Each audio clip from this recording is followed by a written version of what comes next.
नमस्कार बच्चों, मैं डॉक्टर ललिता शर्मा, सह आचार्य सम्राट पृथ्वीराज चौहान राजकीय महाविद्यालय अजमेर।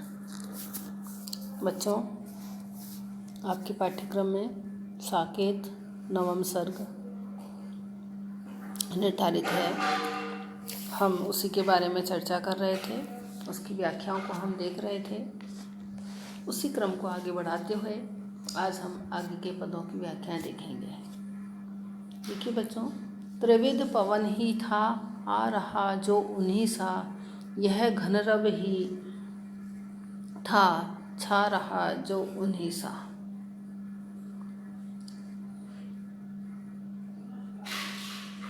चारों तरफ शीतल वायु चल रही थी। उसी के संबंध में उर्मिला कहती है कि प्रियतम के समान सुख देने वाला जो तीनों तरह का पवन था, तीनों तरह की हवा थी, शीतल पवन था, वह चल रहा था। वह प्रियतम के समान ही लग रहा था, किंतु वो वास्तव में वो नहीं थे। यह घनरव ही था, छा रहा जो उन्हीं सा। और उसी प्रकार जो बादल गर्जना कर रहे थे, बादलों की जो गंभीर गर्जना थी, वो भी ऐसा लगता है कि मानो उन्हीं की जैसी थी।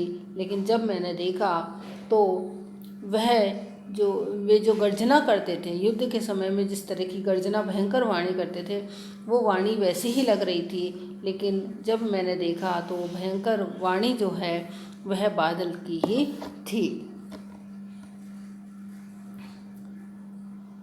प्रिय सदृश हंसा जो दीप ही था, कहाँ वे प्रकृत सुकृत फैले, भा रहा जो उन्हीं सा।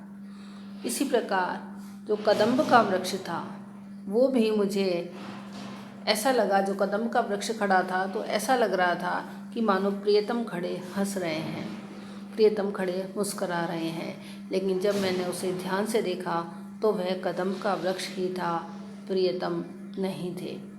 प्रकृत सुकृत फैले, भा रहा जो उन्हीं सा। चारों तरफ प्रकृति में जितना भी सौंदर्य फैला हुआ है वो सारा सौंदर्य उसी प्रकार सुख देने वाला है जिस प्रकार की लक्ष्मण का रहना उर्मिला के लिए सुख देने वाला था। कहने का आशय यही है कि उर्मिला को प्रकृति के जितने भी उपादान हैं उनमें अपने प्रियतम लक्ष्मण की मूर्ति दिखती है। लेकिन जब वह ध्यान से देखती है तो उसे लगता है कि लक्ष्मण में उनके प्रियतम, उर्मिला के प्रियतम वहाँ नहीं हैं। सफल है उन्हीं घनों का घोष, वंश वंश को देते हैं जो वृद्धि विभव संतोष।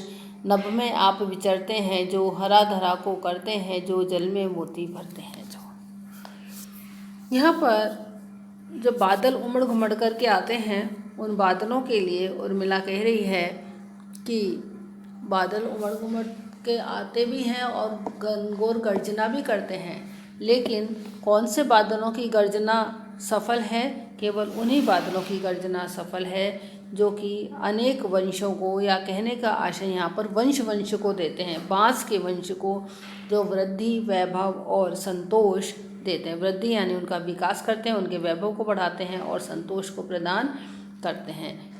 नभ में आप विचरते हैं जो हरा धरा को करते हैं, जो जल में मोती भरते हैं जो। वो खुद तो जो बादल हैं वो स्वयं बहुत ऊंचे आकाश में विचरण करते हैं, घूमते हैं, लेकिन अपने जल के द्वारा नीचे जो धरती है उस धरती को हरा भरा करते हैं। और इसके साथ ही अपने जल की बूंदों के द्वारा वे जल में मोती भी भरते हैं। बच्चों, जैसा कि आपको पता होगा कि स्वाति नक्षत्र में जो बूंदें पड़ती हैं, स्वाति नक्षत्र की जो बूंदें होती हैं वो यदि सीप के मुंह में चली जाती हैं तो वे मोती बन जाती हैं, ऐसा कहा जाता है। तो यहाँ पर भी उसी बात को लक्ष्य करके कहा गया है कि जो अपने जल की बूंद के द्वारा समुद्र में पड़ी हुई जो सीपियाँ हैं उन सीपियों में मोती भरते हैं। तो जो ऐसे बादल हैं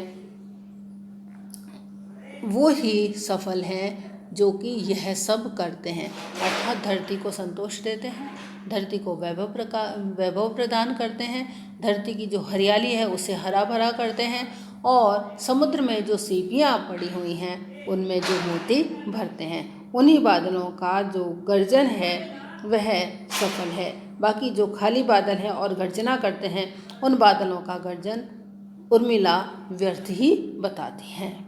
और वो कहती हैं कि अक्षय उनका कोश, ऐसे बादलों का जो कोश है, ऐसे बादलों का जो धन है वह अक्षय है, अर्थात कभी समाप्त न होने वाला उनका भंडार है। सफल है उन्हीं धनों का घोष, और उन्हीं बादलों का जो घोष है, उन्हीं बादलों की जो गर्जना है वह सफल है। बाकी जो खाली बादल हैं, जो जल नहीं बरसाते हैं, उन बादलों की गर्जना सफल नहीं है, महत्वहीन है। नंगी पीठ बैठकर घोड़े को उड़ाऊं कहो, किंतु डरता हूँ मैं तुम्हारे इस झूले से। रोक सकता हूँ उरुओं के बल से ही उसे, टूटे भी लगाम यदि मेरी कभी भूले से। किंतु क्या करूँगा यहाँ उत्तर में मैंने हंस, और भी बढ़ाए पैग दोनों ओर ऊले से। हैं कह लिपट गए थे यहीं प्राणेश्वर, बाहर से संकुचित भीतर से फूले से। यहाँ पर उर्मिला एक विरहिणी नायिका अपने संयोग के क्षणों की स्मृति के द्वारा ही अपने समय को व्यतीत करती है। और यहाँ पर भी उर्मिला उसी तरह से अपने इस प्रिय के संयोग के समय की जो सुखद स्मृतियाँ हैं, उन स्मृतियों को याद करके प्रसन्न हो रही है और उनको याद कर रही है। इसी तरह की एक जो संयोग की अवस्था है उसका स्मरण करते हुए उर्मिला कहती है कि उर्मिला और लक्ष्मण वर्षा ऋतु में झूले का आनंद ले रहे थे, और लक्ष्मण उनसे कहते हैं कि नंगी पीठ बैठकर घोड़े को उड़ाऊं कहो, कि हे प्रियतमा यदि तुम कहो तो मैं नंगी पीठ पर बैठ करके भी, नंगी पीठ पर ही अपने घोड़े को तीव्र गति से दौड़ा सकता हूँ। घोड़े की नंगी पीठ पर बैठ जाऊँ और फिर उसको घोड़े को बहुत तेज़ दौड़ा सकता हूँ, किंतु डरता हूँ मैं तुम्हारे इस झूले से। मैं घोड़े पर बैठ करके बहुत तेज़ गति से घोड़े को दौड़ा सकती हूँ, लेकिन तुम जो झूले की इतनी ऊंची ऊंची पींग भरती हो उससे मुझे बहुत ही ज़्यादा भय लगता है। रोक सकता हूँ उर्वों के बल से ही उसे, टूटे भी लगाम यदि मेरी कभी भूले से। ऊपर वो कहते हैं किंतु डरता हूँ तुम्हारे इस झूले से, तुम्हारे झूले की जो लंबी लंबी पींगे हैं मैं उनसे डरता हूँ। और रोक सकता हूँ रुओं के बल से ही उसे, टूटे भी लगाम यदि मेरी कभी भूले से। मैं घोड़े की नंगी पीठ पर भी सवारी कर सकता हूँ, लेकिन और यदि उसकी कभी लगाम टूट भी जाए भूल से, तो मैं अपनी जो बलिष्ठ जंघाएं हैं उनके बल से घोड़े को रोक सकता हूँ। लेकिन किंतु क्या करूँगा उत्तर में मैंने हंस दिया, और भी बढ़ाए पैग दोनों ओर ऊले से। और फिर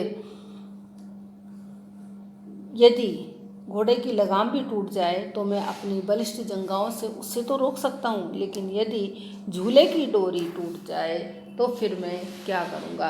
यानी मैं इस बात से चिंतित हूँ कि झूले की डोरी यदि टूट जाएगी तो मुझे डर लगता है। यदि घोड़े की लगाम भी टूट जाए, घोड़े की लगाम भी यदि छूट जाए भूल से, तो मैं उसे नियंत्रण में कर सकता हूँ, लेकिन यदि झूले की डोरी टूट जाएगी तो फिर मैं क्या करूँगा। और जब उर्मिला ने यह सुना तो उर्मिला उत्तर में मुस्करा दी, हंसने लगी, और फिर उसने झूले की जो पींग है उसको एक झोंके के साथ में और भी बहुत तेज कर दिया। हैं कह लिपट गए थे यहीं प्राणेश्वर, बाहर से संकुचित भीतर से फूले से। और फिर जब उसने अपने झूले की पींग बहुत ऊंची कर दी तो झोंके के साथ में जब झूला बहुत ऊंचा चला गया तो उस समय प्रियतम घबरा गए, अर्थात लक्ष्मण घबरा गए और घबरा करके उर्मिला से लिपट गए। जिस समय वे घबरा रहे थे और उर्मिला से लिपट रहे थे, वे बाहर से तो संकुचित लगते थे, लेकिन मन ही मन में वे भीतर से फूले से, अर्थात मन ही मन में वे अत्यंत प्रसन्न थे। तो यहाँ पर उर्मिला लक्ष्मण के साथ अपने संयोग के क्षणों को याद कर रही है, और याद करके जो अपना समय है उसे व्यतीत कर रही है। सुख के क्षणों को अपने हृदय में ला करके वह सुख का अनुभव करती है। और फिर जब उसे एकदम ध्यान आता है कि अरे प्रियतम तो यहाँ नहीं है, लक्ष्मण यहाँ नहीं है, तो वह वापस दुखी हो जाती है। वह कहती है, सखी आशांकुर मेरे इस मिट्टी में पनप नहीं पाए, फल कामना नहीं थी चढ़ा सकी फूल भी न मन भाए। अर्थात ये जो अयोध्या की भूमि है, अपनी सहेली से कहती है कि ये जो अयोध्या की भूमि है, इसमें मेरी जो आशाएं हैं उसके छोटे छोटे अंकुर भी विकसित नहीं हो सके। अर्थात मेरी जो आशाएं थी वो थोड़ी बहुत भी पूरी नहीं हो सकी, छोटे छोटे अंकुर भी विकसित नहीं हो पाए। अर्थात मेरी आशाएं बिल्कुल यहाँ निराशा में बदल गई, क्योंकि राम लक्ष्मण और उर्मिला के राम सीता और उर्मिला के प्रियतम लक्ष्मण वन को चले गए। इस समय में ही, इस नवयौवन काल में ही उसे विरह का सामना करना पड़ रहा है। तो वह कहती है कि मेरी जो आशा के अंकुर थे इस मिट्टी में बिल्कुल भी नहीं बढ़ पाए, विकसित नहीं हो पाए। फल कामना नहीं थी चढ़ा सकी फूल भी न मन पाए।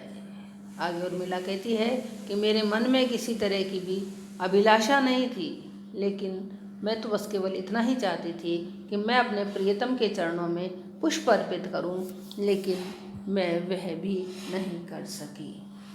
कहने का आशय यही है कि उर्मिला और लक्ष्मण का नवयौवन की जो अवस्था थी उसी में ही वियोग किया, और उसके कारण जो सुख की प्राप्ति है उससे उर्मिला वंचित हो गई, उसमें बाधा उत्पन्न हो गई। और इसी बात का दुख उर्मिला को है कि वह अपने पुष्प रूपी जो मन के भाव हैं वो पति को अर्पित नहीं कर सके। कुलिश किसी पर कड़क रहे हैं, आली तोयद तड़क रहे हैं, कुछ कहने के लिए लता के अरुण अधर बे फड़क रहे हैं। मैं कहती हूँ रहे किसी के हृदय वही जो धड़क रहे हैं, अटक अटक कर भटक भटक कर भाव वही जो भटक रहे हैं। कुलिश किसी पर कड़क रहे हैं, कुलिश का अर्थ होता है वज्र या बिजली भी होता है।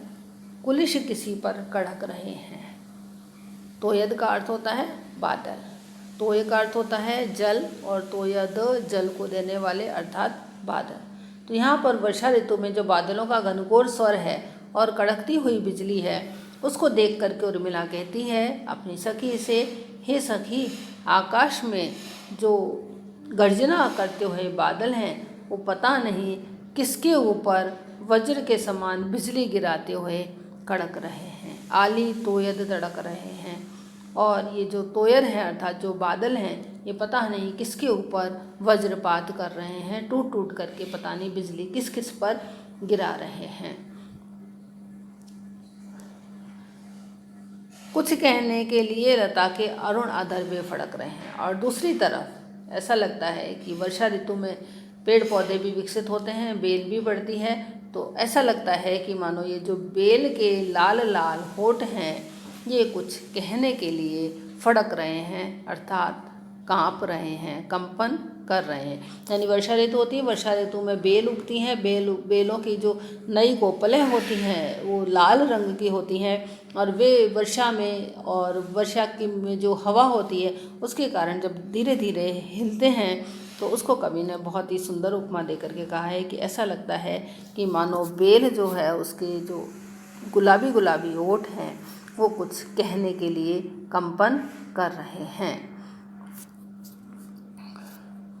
हृदय वही, मैं कहती हूँ रहे किसी के हृदय वही जो धड़क रहे हैं। आगे उर्मिला अपनी सखी से कहती है, हे सखी, मेरा विचार तो यही है कि ये जो कड़क है ये बिजली की कड़क नहीं होकर के कोई विरहिणी जो नायिका है उसके हृदय की व्याकुलता है, उसके हृदय की जो धड़कन है वह हमको इनमें सुनाई देती है। ये किसी का जो पीड़ित हृदय है उसके भाव यहाँ पर इन बादलों के टूटने में, बादलों की गर्जना में और बिजली के गिरने में उस विरहिणी नायिका के पीड़ित हृदय के भाव ही दिखाई दे रहे हैं। अटक अटक कर भटक भटक कर भाव वही जो भड़क रहे हैं। जैसे किसी के भाव होते हैं रुके रहते। मैं निज आलिंद में खड़ी थी सखी एक रात, रिमझिम बूंदें पड़ती थी, घटा छाई थी, गमक रहा था केतकी का गंध, चारों ओर झिल्ली झनकार यही मेरे मन भाई थी। करने लगी मैं अनुकरण 100 नूपुरों से, चंचला थी चमकी घनाली गहराई थी। चौंक देखा मैंने चुप कोने में खड़े थे प्रिय, माई मुख लज्जा उसी छाती में छिपाई थी। अपने संयोग के क्षणों को याद करती हुई उर्मिला कहती है, ऐसी ही जब वर्षा ऋतु थी उस समय मैं रिमझिम बूंदें पड़ रही थी, आकाश में काली घटा छाई हुई थी और मैं अपने भवन का जो बाहरी भाग था उसमें मैं खड़ी हुई थी। चारों दिशाओं में, सारे वातावरण में गमक रहा था केतकी का गंध। चारों ओर सब तरफ केतकी पुष्प की जो सुगंध थी वह महक रही थी। झिल्ली झनकार यही मेरे मन भाई थी। और ऐसे सुंदर समय में जो झिल्ली की झनकार है अर्थात जो झिंगुर की झंकार है वह भी मेरे मन को आनंदित कर रही थी, क्योंकि सुखद वातावरण था। उस वातावरण में झिंगुर की झनकार भी बहुत अच्छी लग रही थी। करने लगी मैं अनुकरण सोनूपुरों से, और मैं अपने पायनों की ध्वनि से उसके जो झंकार है उसका एक तरह से अनुकरण करने लगी। चंचला थी, चमकी घनाली गहराई थी, और उस समय बिजली भी चमक रही थी और बहुत से घने बादल जो थे वो आसमान में छाए हुए थे। मैं नृत्य कर रही थी। चौंक देखा मैंने, चुप कोने में खड़े थे प्रिय माई, मुख लज्जा उसी छाती में छिपाई थी। और मैं अपने नृत्य में मग्न थी और उसी समय बिजली जब चमकी और बिजली की जो रोशनी हुई, बिजली चमकने की जो रोशनी हुई, उसमें मैंने देखा तो मेरे प्रियतम लक्ष्मण चुपचाप एक कोने में खड़े मेरा नृत्य देख रहे थे। और जब मैंने यह देखा तो हे सखी, मैं लज्जा के कारण, मुझे लगा कि मैं लज्जा के कारण अपना मुख कहाँ छिपाऊं, तो मैंने लज्जा के कारण अपना मुख प्रियतम की छाती में ही छिपा लिया। तम में तू भी कम नहीं, जी जुगनू वे बड़ भाग, भवन भवन में दीप हैं, जा वन वन में जा। वर्षा में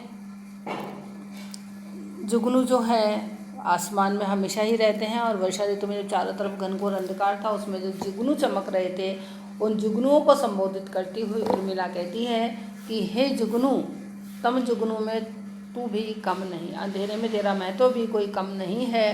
जी जुगनू बड़ भाग, जी मतलब तुम जियो, मेरा आशीर्वाद है कि तुम दीर्घायु हो, तुम बड़ भाग यानी बड़े भाग्य वाले हो। क्यों? क्योंकि भाग्यशाली इसलिए बताया है क्योंकि यहाँ पर ये घने अंधकार में प्रकाश फैलाने का काम कर रहे हैं, तो इसलिए अंधकार में तुम्हारा महत्व भी कुछ कम नहीं है।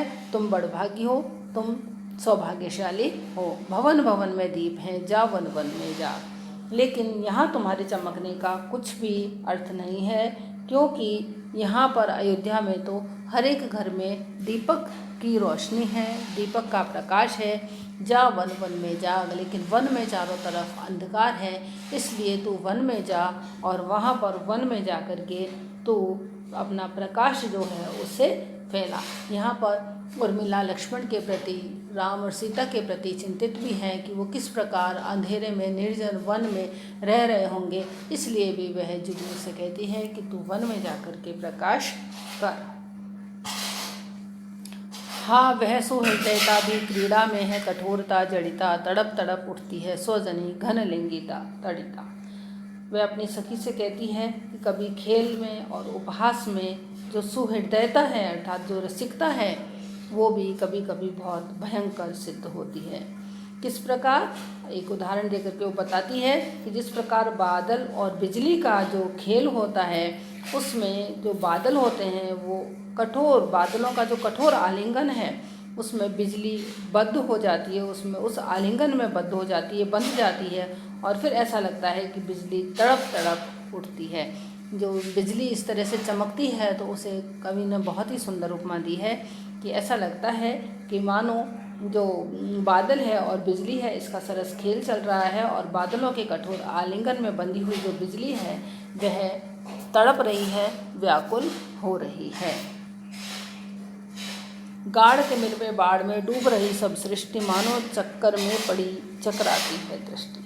और इसी तरह से जो घनघोर घटाएं हैं उनके कारण चारों तरफ घोर अंधकार छाया हुआ है, उसको देख करके उर्मिला कहती है कि ऐसा लगता है कि ये समस्त सृष्टि जो है इस समय गहरे अंधकार की बाढ़ में डूब रही है।